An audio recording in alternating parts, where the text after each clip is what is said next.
Okay, here's a review of the female reproductive system model, and this is what it looks like if it's all closed up. If we remove this outer piece, we can see these internal structures. Just to orient you, a couple things that we're looking at. So this would be anterior, and this is posterior. Okay, this structure right here would be the urinary bladder. And then we have urethra that would connect urinary bladder to the outside. So that would be urethra. Okay. This is rectum. So rectum down to anal canal. Okay.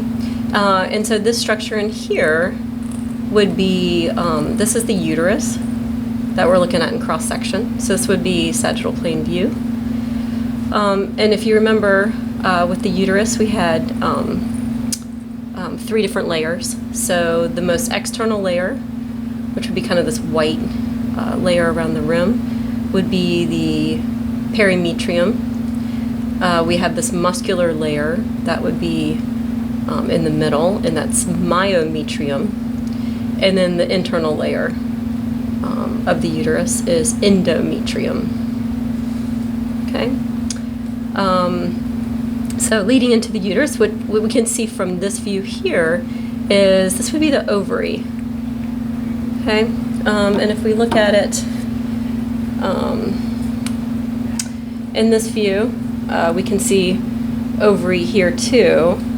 And we know that once oocytes are released from the ovary, they're going to travel into the fallopian tube, which is not actually connected, but does have these kind of cilia or finger-like projections. These are fimbriae, and you can see these on the model. They're kind of etched in a little bit. So this would be the fimbriae. And then we start through the fallopian tube.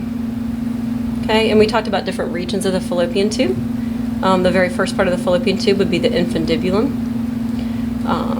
And then as the fallopian tube kind of makes its turn, it's called an ampulla.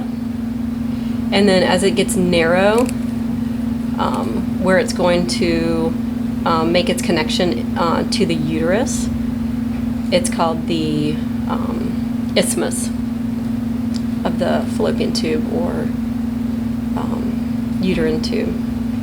And then this would be looking at the uterus from an anterior perspective.